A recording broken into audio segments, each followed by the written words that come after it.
بسم الاب والابن والروح القدس الاله الواحد امين. وقف دماغك. معلش هو موضوع غريب برضو النهارده، كله غريب في غريب. وقف دماغك. Stop thinking this way. ساعات يا جماعة مشكلتنا تبقى ان احنا بنفكر بطريقة غلط، ودي واضحة قوي في التعامل مع السياسة بالذات، وفي التعامل مع المشاكل عموما. ساعات في التعامل مع أقرب الناس تكون بتفكر غلط، انت طريقة تفكيرك كلها غلط، انت متبرمج غلط. فلازم توقف دماغك شوية. هنشوفها ازاي، لانه هي المشكلة دايما هنا ان المخ مش راضي يسكت. ساعات يكون قلقان قوي، ساعات يكون بيقولك انت وحش قوي، ساعات يكون مركز على الخطايا، ساعات يكون مركز على عيوب الناس، ساعات يكون مركز على الماضي زيادة، ساعات يكون مركز على المستقبل زيادة. كل ده غلط، كل ده مش هو اللي ربنا عاوزه. فبتبقى أصعب حاجة وأهم حاجة إذا وقف مخي عشان أفكر صح، أو عشان ربنا يكلمني، لأن أنا مش عارف أسمع ربنا من كتر الوش اللي في دماغي. ده اللي هنتكلم فيه في كام نقطة أتمنى تكون عملية. الأول، فكرة إن ربنا بيتابع تفكيرنا أو يهمه طريقة التفكير، دي باينة في كذا كلمة. مثلا في مرقس 2 ربنا يسوع له تعبير كده يورينا قد إيه بيستغلطنا في طريقة التفكير، مش في الكلام بس ولا في التصرف. هي دايما الغلط بيبقى واضح في الكلام أو في التصرف. ربنا قال لمجموعة من الفريسيين: لماذا تفكرون بهذا في قلوبكم؟ ومحدش قال حاجة، إنما هم في دماغهم فكروا، قالوا: كيف يقدر هذا أن يغفر الخطايا؟ من يغفر الخطايا إلا الله وحده. لما قال للمفلوج: مغفور لك خطاياك. طريقة تفكيرهم إيه؟ إن هم دانوا المسيح وقالوا: منين يقول كده؟ لو هم بسطة شوية كانوا ممكن يفكروا طريقة تانية: يا بخته خد غفران خطايا. فاهمين ازاي؟ عارفين زي ايه يا جماعة؟ ادالكوا كتشبيه عشان تفهموا يعني ايه واحد بيفكر غلط. ناس قاعدة عند مكتب الاعتراف، دخل واحد خد نص ساعة طول، فتلاقي 2 قاعدين جنب بعض بيفكروا. واحد بيقول: ده باين عليه عامل بلاوي، دي طريقة تفكير. والتاني بيفكر يقول ايه: يا بخته ده تلاقيه اتغسل تمام وطالع كأنه متعمد. طريقتين تفكير. فاهمين ازاي؟ هما الاتنين كل واحد في دماغه. واحد غيران منه لانه بيقدم توبة يمكن تبقى حلوة، والتاني فكر بطريقة ده باين عليه عامل بلاوي. فاهمين الفكرة؟ احنا ساعات نفكر كده. لو واحد طيب واقف جنب المسيح، اول ما المسيح قال مغفورة لك خطاياك، كان المفروض يقول له: يا بختك يا عم، عقبالنا. مش كده؟ الباقيين فكروا بطريقة: مين ده اللي يقول مغفور لك خطاياك؟ يطلع مين ده اللي بيغفر الخطايا؟ فاهمين ازاي؟ يبقى في برنامج إدانة بيحرك مجموعة من الناس، وفي برنامج حب بيحرك مجموعة تانية. في واحد بطبعه محب، فلما يلاقي حد حصل له حاجة حلوة يفرح له. فاهمين؟ أو ده بيفكر بطريقة ماشية مع روح الكتاب. حد حصلت له حاجة حلوة، سمع كلمة حلوة، كل اللي جه في باله فرحان له، يقول له: يا بختك، يا مبروك عليك. وفي واحد تاني البرنامج اللي في دماغه ده بيعمل كده ازاي؟ نفس المنظر مثلا في سمعان الشيخ، سمعان الفريسي. دخلت الست الخاطية، مش كده؟ وانهارت، فتحت في العياط وقاعدة تبكي وتغسل شعر راسها بتنشف الدموع. اديكوا برنامجين تفكير. سمعان ما اتكلمش، بس قال في باله ايه؟ ده لو كان نبي ده كان عرف مين اللي بتلمسه، دي خاطي. يبقى دان المسيح ودان الست. برنامج إدانة. شوفوا الكنيسة بتفكر ازاي. اللي محافظ منكم صلاة نص الليل الخدمة التانية: اعطيني يا رب ينابيع دموع زي الست دي. يبقى احنا بصين لها ايه؟ باعجاب. ده برنامج تفكير مختلف. انا ببص لها اقول لها: يا بختك، عارفة تعيطي من قلبك وتبكي خطاياك وسمعتي أحلى كلام من المسيح إيمانك خلصك، يا بختك. احنا هنقعد نقول لك خاطئة ومش خاطئة، مع كلنا خطاة. واضحة الفكرة؟ يبقى في تفكير ماشي في اتجاه وتفكير ماشي في اتجاه تاني خالص. التفكير التاني ده يضيع، وده للأسف موجود في دماغنا كلنا بدرجات. فكرة الإدانة، أو فكرة إن أنا مركز على أخطاء الناس، أو إن أنا بفكر في نفسي بس، أو بفكر في الفلوس زيادة، أو بفكر في المستقبل زيادة، أو بفكر في الخطايا القديمة. كل ده غلط. كل ده عاوز ديليت، يتمسح. تصور كده لما يبقى عندك الكمبيوتر عاوز تنفضه كده، يعني تشيل منه حاجات كتيرة قوي، تراش كده، يعني حاجات ملهاش لازمة. هو ده اللي احنا عاوزين نعمله في دماغنا. تبص تلاقي ايه، الحكاية راقت قوي، وبقى التفكير ماشي زي ما ربنا عاوزه. هنشوف ازاي. برضو تعبير تاني ربنا يسوع يقوله لنا ويفرق قوي معانا في فهمنا الحياة الروحية، لما يقول الإنسان الصالح من كنز قلبه الصالح يخرج الصلاح، والإنسان الشرير من كنز قلبه الشرير يخرج الشر. من فضلة القلب يتكلم الفم. هنا مقصود بالقلب هنا يا جماعة الفكر كمان، لأن يعني الآباء يقولوا دايما في زمن المسيح كان الفكر والشعور داخلين على بعض، فيقولوا كلمة القلب ويعتبروها كمان تعم موضوع الفكر. أول رسالة أقولها لكم، وقف دماغك عن فكر القلق. أكيد الأسبوع اللي فات أديكوا شوية أفكار من اللي عدت على دماغنا كلنا. لو الجماعة دول مسكوا هيحصل إيه؟ نبتدي بقى نشتغل، نفتح بقى الفايل ده ومش هنقفل. يعني إيه؟ طيب هيبقى في جزية؟ طب والجزية دي فلوسنا هتكفي؟ طب وأي حد يدخل بيوتنا؟ طب وهنركب عربيات؟ ده زمان كانوا في اضطهاد المسيحيين ما يركبوهمش خيل، فالخيل دلوقتي بقت عربيات، يمكن ما يركبناش عربيات. وبعدين لما كانوا يركبوا حمير يركبوه بالمقلوب، طب هركب العربية بالمقلوب؟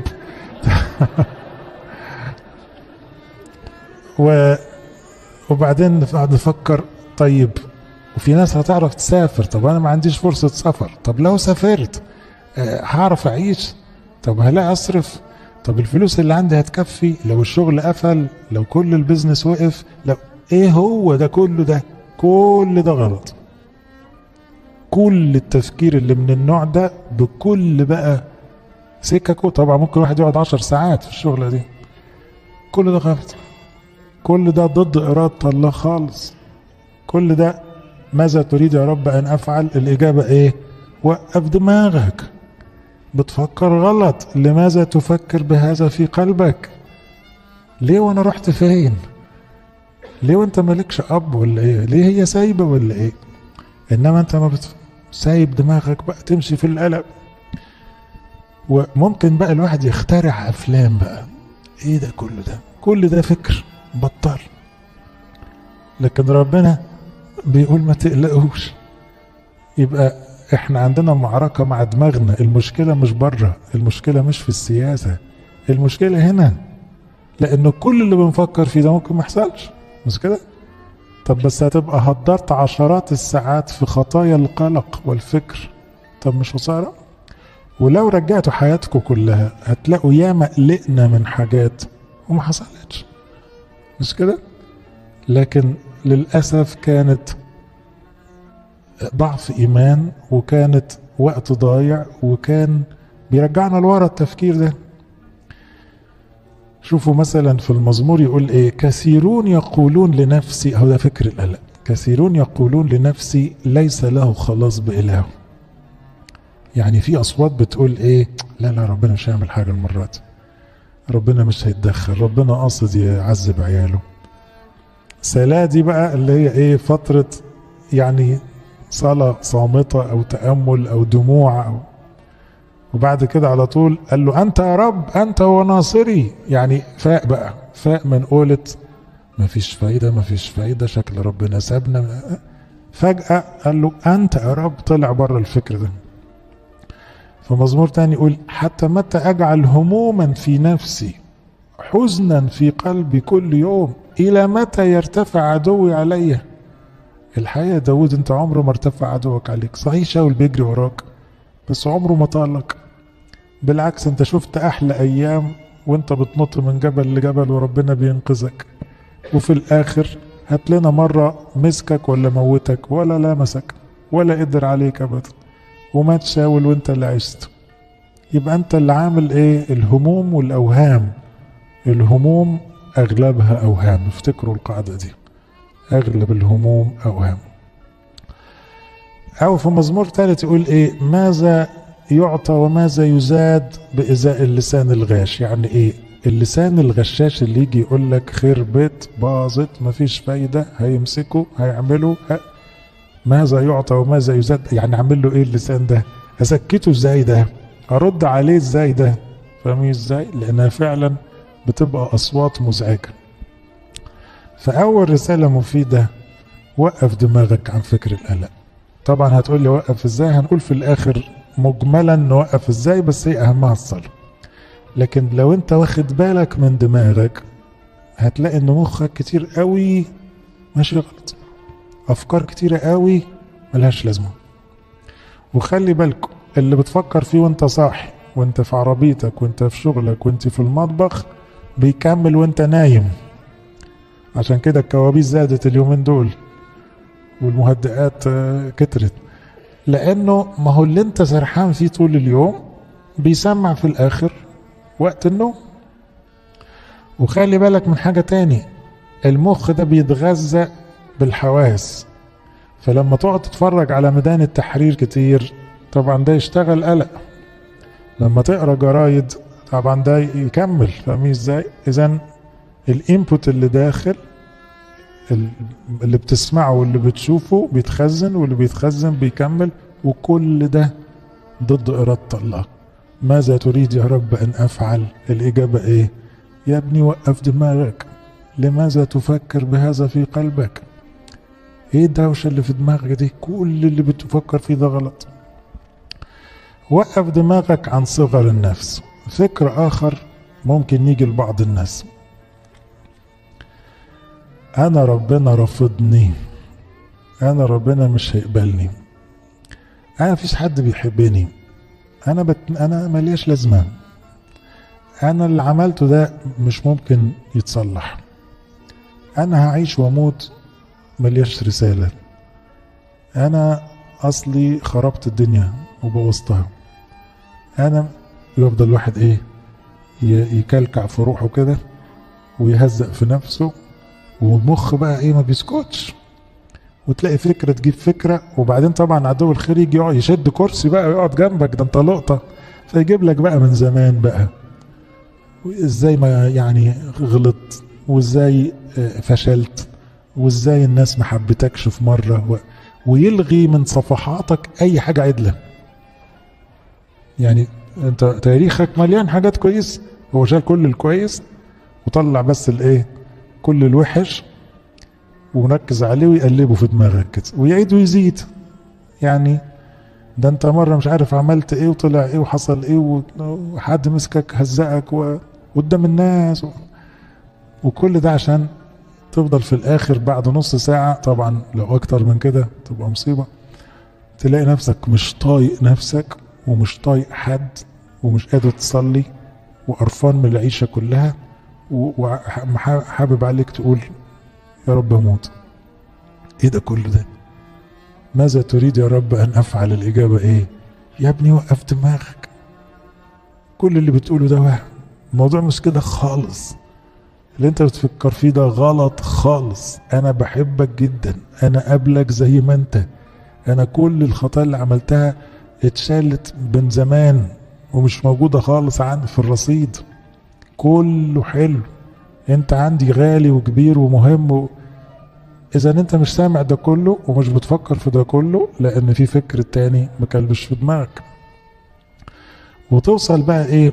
ان واحد يقول للناس ما انا هسيب لكم البيت، ما هو محدش قابلني. محدش قابلك؟ جبتها منين الفكرة دي؟ ده احنا عمالين نفكر نرضيك ازاي وبنعمل للبدع عشان نريحك، وهو عشان عايش مع دماغه. قال ايه في مرة؟ يقول لك ما هو انا محدش اصله قابلني فانا هطفش بقى. شوفوا توصل لايه؟ توصل لقرارات غريبة جدا ومفاجئة، لأنه الواقع مش هو الحقيقة، الفكر حاجة تاني. المخ بيقدم له صورة مشوهة تماما وهو عايش فيها مع نفسه. يعني واحد من المشهورين اللي عاشوا الفكر ده يهوذا مثلا. يهوذا طبعا كان عنده صغر نفس فظيع بعد العملة السوداء.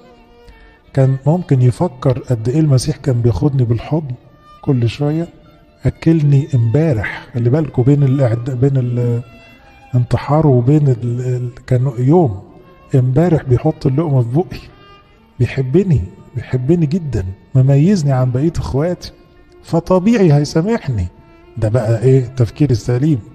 انما صغر النفس، انا خنته، انا السبب في كل المشاكل، انا اللي ضيعت الدنيا، مش معقول حد هيحترمني ولا يحبني بعد كده، انا استاهل اموت 100 مرة، انا بس. وكملت بالانتحار، لانه فكر مرفوض. تلاقي ربنا لو كان طالي وشوشه في الوقت ده كان هيقول له ايه يا ابني، ايه، وقف دماغك، كل اللي بتفكر فيه غلط، انا عاوزك تتوب، انا قبلك، انا بحبك، انا ما اتغيرتش من ناحيتك يا سيدي، انا كده كده كنت هفدي الناس وهموت كده كده. انما هو مش بيسمع. طبعا دي اللي حصلت فعلا لما راح لليهود يقول لهم ايه، بيحاول يصلح الموقف. اخطأت اذ سلمت دما بريئا، بس دول طبعا الناس ايه شياطين، فقالوا ماذا علينا انت ابصر، يعني انت حر، بس احنا ما خلاص فيش تراجع عن الاتفاق. فهو راح للناس الغلط، راح للناس اللي كملوا عليه. ده لو راح للرسل وقال لهم شفتوا انا عملت ايه، انا سلمته بايدي، انا خنته، كان اكيد واحد منهم هيحضنه يقول له كلنا طلعنا جبنة، سوري يعني، كلنا شكينا وخوفنا، كلنا جرينا. كان بطرس هياخده في الحضن ويقول له يا سيدي ده انا حلفت ولعنت وقلت ما اعرفوش كذا مرة. وكانوا هيبقوا كلهم ايه، بيقولوا له ما تخافش، هو حنين وهيسامحنا وقال لنا هقوم وهيتصرف. بس هو راح للناس الغلط. ففي ناس غلط تكمل عليك، تروح للناس اللي تقول لك ايوه انت فعلا وحش، انت فعلا ما تستاهلش تعيش، انت ما فيكش حاجه عدله، فكده يكملوه. أرميا النبي كان عنده فكر صغر النفس. لما ربنا قال له تيجي تشتغل معايا نبي، أرميا النبي ركز في حته واحده، قال له انا صغير، انا ما بعرفش اتكلم، انا عيل صغير، دول ناس كبار، دول وشهم يخوف دول. فربنا يسوع قال له كلمه من اول اصحاح، ما تقولش كده، ما تقولش كده، يعني ما تفكرش كده، بتفكر غلط، انا مختار، انا اختار غلط، انا عارف انا بقول ايه، هتقعد تقول لي انا صغير مش صغير وانا مش عارف انك صغير؟ لا تقل اني ولد. يبقى هو عاوز يقول له انت ليه مركز على نفسك انك قليل؟ ليه شايف نفسك ما تنفعش؟ ليه مش شايفني انا؟ ليه مش شايف دوري؟ ليه مش شايف نعمتي؟ ليه مش شايف ان انا عارف بعمل ايه؟ انت مش شايف، انت باصص بطريقة غلط، بتفكر غلط، انت عمال تكلكع في روحك وتقول انا وحش، انا صغير، انا مش نافع. زي تذكر الشر الملبس الموت. واحد كل ما يقعد فاضي يقلب في الماضي الأثيم. يعني ايه؟ ده انا زمان كذبت، ده انا مش عارف عملت ايه، ده الله، وليه النكد ده؟ وايه قيمته؟ وهو دي التوبة؟ لا مش دي التوبة خالص. ما تقعد تصلي وتفرح بربنا، وساعتها هتحس بخجل ان انت كإنسان خاطي ربنا بيحبك، لكن تقعد تقلب في الخطايا دي مش حاجة صح. وقف دماغك عن فكر رأي الناس. ثالث نوع ربنا يقول لك وقف، stop thinking this way، ما تفكرش بالطريقة دي. الناس هتقول ايه؟ رأي الناس ايه؟ متضايقين ولا مبسوطين؟ في ناس عايشة يا جماعة 24 ساعة بتفكر في منظرها قدام الناس، وهو بياكل وهو بيشرب، لو واخد باله بياكل ولا بيشرب ايه، عمال يفكر هم شايفيني ازاي، لما بيلبس يفكر شايفيني ازاي، لما بيتكلم كل اللي يهمه شايفيني ازاي، لما بيقف يصلي كل اللي شغله شايفيني او لو شافوني هيقولوا ايه. هو عايش طول الوقت في هوس الناس، يعني الناس هم إلهه، هم اللي متربعين على دماغه، شغالين 24 ساعة. رأيهم ايه؟ الحقيقة رأي الناس ولا يفرق، كلكم عارفين كده. قالوا عليك عظيم وقالوا عليك وحش، مش ده اللي هيدخلك السماء ولا النار، ما تفرقش. وبعدين النهاردة الناس ممكن تمدح فيك، بكرة يعني ادينا شفنا زمان في البلد دي يقعدوا يهللوا ويمجدوا بعد كده يشتموا بتاع ايه، يعني الناس يفرقوا ايه؟ انما للأسف في ناس برنامج تفكيرها منصب على الحتة دي. رأي الناس تعبهم جدا، يقولوا عليا ايه، هل حد شايفني دلوقتي، مين باصص عليا، وتوصل بقى الى ايه، الى نوع من العقد. يعني يبقى الواحد بيعول هم الناس بشكل مرضي. وبعدين مع بعض الناس توصل ان الواحد يسترضى الناس او يرضي الناس بدرجة مرضية. بمعنى يقول لك اصل انا لو ما رضيتهمش يسيبوني. يسيبوك؟ ما يسيبوك، ايه المشكلة؟ انت لا، مين قال لك ترضي الناس للدرجة دي؟ ارضاء الناس ساعات ياخد شكل مش طبيعي، لان ارضاء الناس ممكن يخليك تتنازل عن المبادئ. يعني مثلا دي كتيرة في الشباب الصغير، يبقى داخل على شلة وعاوز يبقى ممبر في العصابة دي، يعني عضو في المجموعة، فهم ايه، بيهرجوا تهريج زيادة. هو ضميره مش مرتاح لانه ابن الكنيسة وحاسس الكلام زيادة، انما لو عمل فيها متدين هيهزقوه هيكرشوه، فلا يشارك. ومفيش مانع يعني يسوق فيها اكتر عشان يكسب رضاهم اكتر. شوفوا قد ايه. ومن هنا يبتدي الادمان احيانا، ويبتدي الزنا احيانا، ويبتدي الخلاعة احيانا. كل ده عشان ايه؟ عشان الناس. وتلاقي بنات انحرفت، هل شهوة يعني غلبها؟ لا، ما كانتش شهوة، كانت بس عاوزة ترضي المجتمع، عاوزة ترضي الناس، انما هي مش مغلوبة من شهوة ولا حاجة، لكن هي بتتنازل بس عشان ارضاء للمجتمع للدرجة دي. كل ده ابتدى من هنا. فلما تقول له رب عاوز نعمل ايه، يقول لك وقف دماغك، انسى الناس شوية، طلعهم من دماغك شوية، كل دول تراب، كلهم بكرة مش موجودين، كلهم ما يسوش وما يوزنوش. لما تقول عروس النشيد لا تنظرن إلي لكوني سوداء لأن الشمس قد لوحتني بنو أمي غضبوا علي. تاخدوا بالكم هنا بتعمل إيه؟ بتدافع عن نفسها لأن منظرها وحش. دي نقطة ضعف هنا، إن عمالة تبرر في نفسها. يا جماعة أنا غصب عني، أنا السوداء أصل طول النهار ملسوعة في الشمس، أصل ضحكوا عليا وشغلوني ناطورة للكروم. ناطورة يعني إيه؟ اللي هي اللي بيحرس الأرض يعني، فيفضل بالعشر ساعات ملطوع في الشمس عشان عينه على الحصاد والعصافير ما تجيش تاخد الثمر فتتلسع من الشمس. انت بتبرري نفسك ليه؟ تفرق ايه سمرة ولا بيضة؟ انما بقى هي لما كانت واعية وكويسة تقول ايه، انا سوداء وايه وجميلة، يعني انا جميلة في عينيك، مش مهم انتوا كلكم قولوا عليا سودة ما يفرقش رأيكم، انا جميلة في عينيه. شوفوا الفرق هنا، عمالة تدافع عن نفسها، ما تبصوليش مني سودة وتدافع، لان هي كل همها عاوزة تقول انا مش وحشة قوي كده.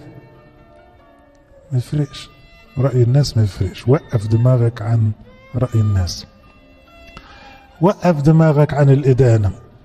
شوفوا كم فكرة صعبة، كم برنامج تفكير مالي دماغنا، يا تفكير في رأي الناس، يا تفكير في صغر النفس وقلة القيمة، يا تفكير في القلق والمشاكل والمخاوف اللي هتحصل، يا تفكير في أخطاء الناس.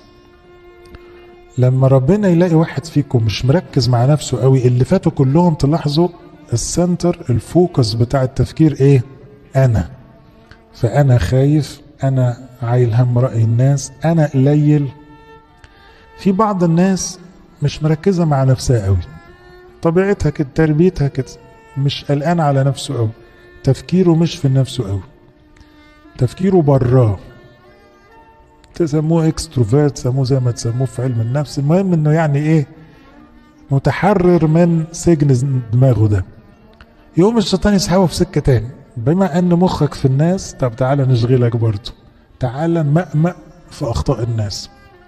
فتلاقي برنامج التفكير كله ايه، فلانة لابسة، فلانة قالت، فلان بيعمل، فلان بيسوي، فلان حرامي، فلان كذاب، فلان. دماغه طول الوقت عمالة تسقط الخطايا على كل الناس، فكل تفكيره مليان فكر إدانة. زي بقول لكم سمعان الفريسي اللي ضايف المسيح في بيته، المفروض يبقى فرحان، المفروض يبقى حاسس بقيمة اليوم ده، يعني كرامة كبيرة ليك، يعمل المسيح اللي يعمله بقى في بيتك، يعني هو حر، كفاية انه دخل بيتك.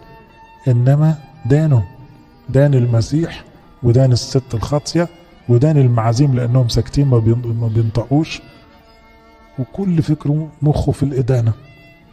المسيح يدخل عند زكا، لو واحد طيب يقول شوف الراجل العظيم ده، شوف الراجل العظيم، حتى قلبه مع الناس المكروهة. محدش فكر كده، كل الجموع تقول ايه، اهو دخل لي بيت عند راجل خاطئ، ادي اللي احنا ماشيين وراه وفاكرينه راجل كويس، دخل عند الحرامي. دانوا المسيح ودانوا زكا، فاهمين ازاي؟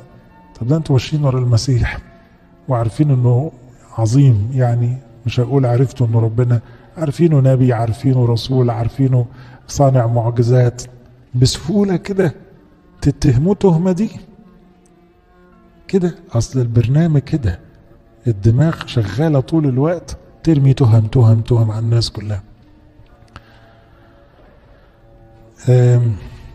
حتى التلاميذ اللي هم يعني لسه بيتغيروا، لما رجعوا مرة وقت السامرية تعجبوا أنه يتكلم مع امرأة، بصوا له بصة كده، غريب الموقف ده، ايه المنظر ده يا رب، ازاي تبهدل نفسك وتتكلم مع الست دي، شكلها مش مظبوط، يعني دي سامرية، يعني بتدينوا المسيح أبوكم الروحي، تسيب مخك يوصل انك انت تتهمه تهمة في دماغك.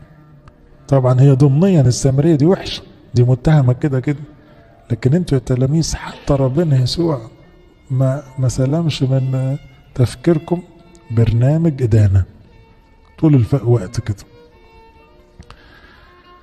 طب ايه العلاج؟ خلينا بقى ندخل في العلاج لان ده المهم.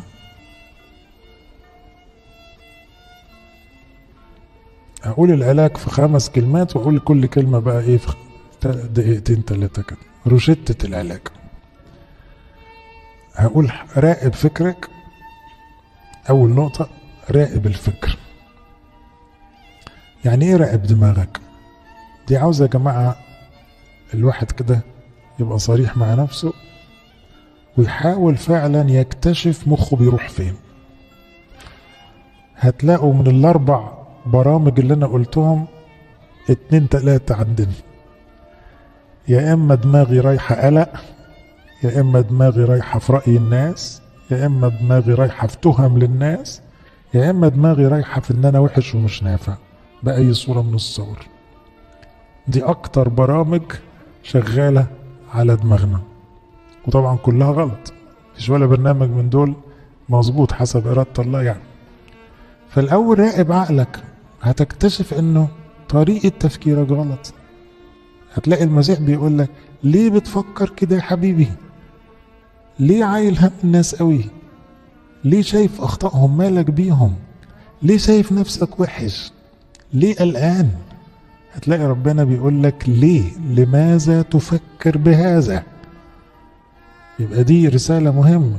ماذا تريد يا رب أن أفعل؟ وقف دماغك، بتفكر غلط، وبالتالي كل حاجة في حياتك ملخبطة. تاني حاجة، حارب مخك بالصلاة والإنجيل، ودي هندرسها دلوقتي بدقايق. اللي يصد الفكر الصلاة والإنجيل، مفيش حل تاني، مفيش حل تاني. هتقول لي اقعد قدام التلفزيون عشان انسى، اول ما هتطفي التلفزيون مخك هيرجع تاني. يعني حتى تقرا كتاب كويس، ايا كتاب ما كانش كتاب روحي هتلاقي خدت اجازة من دماغك شوية ورجعت تاني للهم. الحاجة الوحيدة اللي تروق الدماغ فعلا صلاة وانجيل. ثالث نقطة مهمة، اكشف افكارك.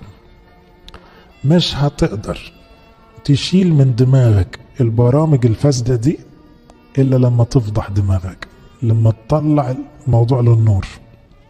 تقعد مع اب اعترافك تقول له بص مخي ده 24 ساعة قلق مخاوف، 24 ساعة محصور فيا، مفيش حد في دماغي غير انا رأي الناس فيا وكلام الناس عليا ومنظري انا عايش كده.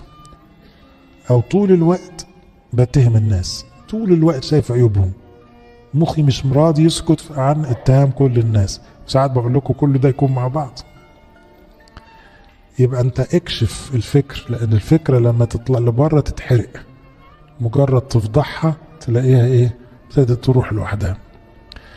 اخر نقطة، تقديس الفكر. يعني ايه؟ خلي مخك مشغول بحاجة حلوة. اللي مخه مشغول بربنا مش فاضي يفكر لا في عيوب الناس ولا رأي الناس ولا خطاياه ولا اللي هيحصل في البلد. مخه متكلف في موضوع مهم شغله، ربنا وترتيباته وحكمته ومحبته والأبدية والسماء والخدمة فمخه وادي تاني خالص. راقب فكرك، حارب فكرك، اكشف فكرك، وقدس فكرك. هنا بقى يحصل ايه لما تعمل الاربعه دول يا جماعه؟ يحصل حاجه بنسميها الاحلال. الاحلال يعني ايه؟ انت عندك فكر قلق، في قصاده اسمه فكر ايمان او فكر رجاء. يعني ايه؟ بكره البلد دي هتخرب، في فكر تاني بيقول ربنا بيحب البلد دي، هيعملوا فينا ويسووا. في فكر تاني بيقول من يمسكم يمس حدقة عينه، بكرة مش هنلاقي ناكل. في فكر بيقول انه العصافير بتلاقي تاكل، كما انتم بالحرية افضل من عصافير كتيرة. مش عارف هيعذبونا وهياخدوا حالنا ومالنا. وفي فكر تاني بيقول الذي معنا اقوى من الذين علينا. او كل يعني عندنا افكار بديلة. فاهمين ازاي؟ وقف الفكر القلق بفكر ايمان ببساطة كده. وبعدين عاوز اقول لك حاجة عشان ما تقولش انت احنا بنضحك على نفسنا. هو انهي اقوى، الوهم بتاع القلق ولا الحقيقة بتاعت الايمان؟ انهي اثبت، انهي هيطلع في الاخر صح؟ الوهم بتاع القلق ما ده وهم، ولا الحق اللي ربنا قاله اللي محتاج منك تصدقه؟ طبعا كلام ربنا. السماء والارض تزول لكن كلمة من كلامي لا تزول. يبقى الوهم ده صوته عالي قوي زي ناس صوتها عالي قوي بس معهاش حق. فاهمين ازاي؟ والحق اللي صوته واطي هو الحق، هو اللي هيمشي، هو اللي هيدوم. فاهمين الفكرة؟ يبقى تسمع للحق ولا تسمع للوهم؟ اذا لما بتصد فكر القلق انت مش بتخدع نفسك، انت بتداوي نفسك، انت بتعالج نفسك بفكر كله ايمان. وده فكر مش وهم. كلام ربنا مش اوهام، كلام التلفزيون اوهام، كلام الناس وهم، كلام الجرايد وهم، الافكار اللي في دماغك وهم، لكن كلام ربنا لا مش وهم. حط قصاد صغر النفس اللي هي فكرة بقى انا وحش وانا ضايع وانا مش نافع ومحدش بيحبني وملياش لازمة والكلام اللي من النوع ده. حط قصادها فكر الحب الالهي. اعمل احلال. الحقيقة الثابتة قبلتها او ما قبلتهاش انت محبوب جدا عند ربنا. كونك انت مش طايق نفسك ومش عارف تحب نفسك ومتخيل ان محدش بيحبك وعلى رأسهم ربنا، كل ده وهم. انما الحقيقة الثابتة قبلتها او ما قبلتهاش ان ربنا بيحبك لدرجة مات عشانك وبيحضر لك السماء وبعت لك ملائكة يحرسوك وكل اللي بيحصل محسوب لحسابك. دي الحقيقة. فكر الحب الالهي. لو انت الفكر ده ملا دماغك، يجي شيطان صغر النفس يقول لك انت ضايع ومش نافع، تقول له قول الكلام ده لحد غيري، ده انا حبيب ابويا، ده بيدلعني اخر دلع، ده انا مهما كنت وحش بيقبلني، وبرجع له بلاقي يعني ولا كأني غلط. يبقى فكر الحب يصد. لما تكون غرقان في رأي الناس، مغلوب من فكرة الناس بتقول والناس رأيها والناس نظرتها والناس عاوزة والناس عاجبها والناس مش عاجبها، اغلب الكلام ده بفكرة دينونة. يوم ما نقف قدام المسيح هيفرق رأي أي حد؟ كله هيبقى في الهم سوا، ولا حد هيفرق رأيه، اللي قاعدين يمدحوك ولا يشتموك ولا ليهم أي قيمة في اللحظة دي. إذا فكرة دينونة يعني هقف قدام ربنا يسوع قدام الملائكة، عاوز أعجب ربنا، عاوز أعجب الملائكة، خلاص بقى مش هيفرق معايا أنا لابس إيه عشان الناس تقول إيه، ده كلام صغير قوي، يقولوا زي ما يقولوا، أي لبس أي كلام مش تفرقش، أنا عاوز منظري قدام ربنا يبقى كويس. يبقى هصد رأي الناس برأي ربنا، لو فكر الدينونة أو فكر الوصية. أنا بعول هم رأي وصايا الناس، ووصايا الناس دي إيه قيمتها؟ لما المسيح قال للفريسين أبطلتم وصية الله بسبب تقليدكم، يعني أنتوا طلعتوا كلام من عندكم وقفتوا كلامي أنا. ده اللي بيحصل، احنا بقينا نتفنن في ان احنا نرضي بعض ونرضي الموضة ونرضي الناس على حساب رأي ربنا وكلامه. اعمل احلال لفكر الادانة بفكر التوبة والحب. يعني ايه؟ اكتر فكرتين يصدوا برنامج الادانة، انا مسميه برنامج لانه تلاقيه شغال على طول، يعني هي مش خطية في لحظة للأسف، لا دي بتبقى ايه، كل ما تتعامل مع شخص تتهمه تهمة. لو انت عندك برنامج تاني، انت مطالب دائما ان تحب الناس دي، والحب معناه تستر، الحب معناه تعذر، الحب معناه تحامي عن الناس، يبقى ما فيهوش خالص فكرة الإدانة. ولو انت عندك برنامج التوبة، يعني طول الوقت مشغول، انا يا رب خطيتي تقيلة شيل عني، غيرني، ارحمني، لو انت مشغول بدي يبقى ما فيش مكان خالص لفلان وحش، مش موجود لها مكان، مش هتدخل على البرنامج ده. انا عندي برنامج تاني مالي دماغي ان انا عمال انظف في روحي، وده اللي قاله المسيح، يا مرائي اخرج اولا الخشبة من عينك، يعني ركز في توبتك، حينئذ تبصر جيدا ان تخرج القذى من عين اخيك.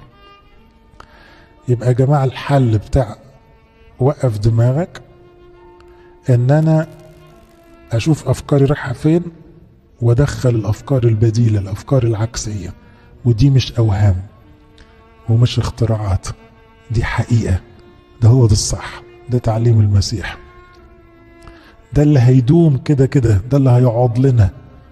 لان في واحد لما يعجز خالص يقول انا عشت حياتي كلها خايف من الناس زيادة، وبجملهم زيادة، وبعول همهم زيادة، ليه عملت في روحي كده؟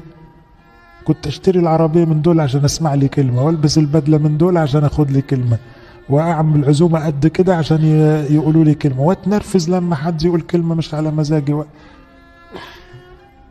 وبعدين يكتشف تو ليت، متأخر قوي، انا ضيعت عمري.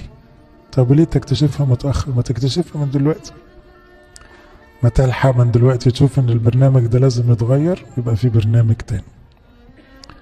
اخر حاجة اقول لك، فكر بإيجابية. احنا مش بنقول وقف دماغك يعني المخ هيقف، طبعا كلكم فاهمين ان المخ الحاجة الوحيدة اللي ايه هي، والقلب تقريبا او بعض اجهزة الجسم الداخلية ما توقفش خالص.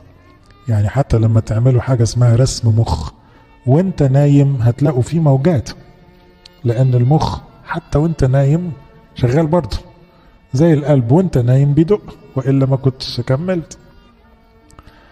فاذا المخ هيشتغل، انا بقى مطالب ان انا اشغله بالطريقة اللي ربنا عاوزها. ادي تفكير الايجابي، يعني ايه؟ بظبط الموجة على فكر المسيح، اما نحن فلنا فكر المسيح. بتفكر في ايه يا رب؟ مش بتشوف خطايا الناس؟ يقول لك لا خالص، لا انا ما جئت لادين العالم. يعني بتشوفش السامرية وحشة؟ لا، الست الخاطئة التي أمسكت في ذات الفعل ما كنتش قرفان منها خالص، أنا كان كل اللي شاغلني أنقذها إزاي. ده حلو أوي يا رب. طيب مش بتقول هم الناس هيتقولوا على جلابيتك إيه؟ لا. طب في ناس قالت عليك مجنون في وقت، مش فارقة، مفرقش معاك كلام الناس خالص؟ لا. طب ليه؟ مشغول إن أنا أرضي الآب. طب يا رب عمرك ما حسيت إنه مالكش رسالة؟ محدش بيسمع لك؟ في ناس كتيرة كانت بتكرشك وبتتغاظ منك. لا، ما بتضايقش، مكمل رسالتي. ما بتفقدش كده ثقتك بنفسك لما في بلدك استهانوا بيك وقالوا ابن النجار؟ قال لي ما تهزتش، عادي، انا محبوب ابويا، انا ابن الاب. مفيش حاجه. فكر المسيح معنا فكر مقدس سليم قادر يصد كل انواع البرامج الخطأ، اسمه التفكير الايجابي. سموه بقى فكر المسيح، فكر سليم، فكر مقدس، اهو كله زي بعض. شوفوا معلمنا بولس عنده قاعدة في التفكير الإيجابي جميلة قوي، ودي بس لو طلعنا بيها النهاردة هتفرق معنا طول العمر. قال أنا أفعل شيئا واحدا، وأنا بستغرب جدا ليه قال أفعل مع أن المفروض يقول أفكر، لأن النسيان ده نوع من التفكير. أفعل شيئا واحدا، أنسى ما هو وراء وأمتد إلى ما هو قدام. يا سلام لو عشنا بالطريقة دي. اغلب الناس تحب ايه؟ تتحسر، تبكي على اللبن المسكوب. فاهمين ازاي؟ يا خسارة لو كنا عملنا، مش كنت خدت بالك، مش وندب خناقة. خلاص يعني خلينا في اللي جاي. طيب احنا ما عرفناش نربي عيالنا، ما حصلش حاجة، تعال نصلي خلي ربنا يعدل الحال. لكن هنقعد نتهم بعض كآباء وأمهات، انت ما عملتش دورك والكنيسة ما عملتش دورها، ونقعد ناكل في بعض، وايه قيمته؟ خلاص انسى اللي فات. طب انت غلطت غلطة كبيرة زمان، انسى خلاص، مش توبت وقلت له يا رب سامحني سامحك، خلينا في اللي جاي، خلينا في بكرة، ليه نفضل عايشين في امبارح؟ ده اسمه فكر ايجابي.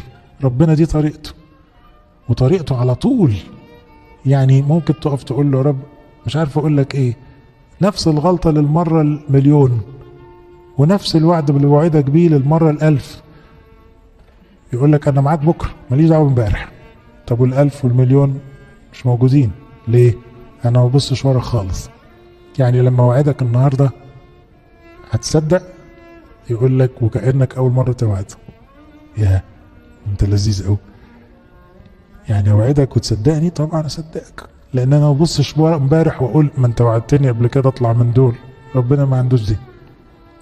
أنسى ما هو وراء وأمتد إلى ما هو قدام. طريقة تفكير مريحة جدا. ما وراء هو الخطايا، ما هو قدام الغفران. يعني إيه؟ ليه تفكر في الخطية ما تفكرش في الغفران؟ ليه ما تتنكد على الخطايا وما تفرحش بالغفران؟ تصوروا مثلا ولد شقي متعب لأهله، وبعدين جه عيد ميلاده، فبابا ومامته جابوا له هدية غالية قوي، فأول ما جات له الهدية قعد جنبها يعيط ويقول أنا ما استاهلش، أنا وحش. بتعملوا في إيه العيل ده؟ لازم يتعالج، مش كده؟ مش طبيعي. هو لو عيل طبيعي هيعمل إيه؟ هيفتح العلبة ويفرح ويتنطط وخلاص. واخدين بالكم؟ احنا بقى عاوزين نبقى عيال طبيعيين. يعني ايه؟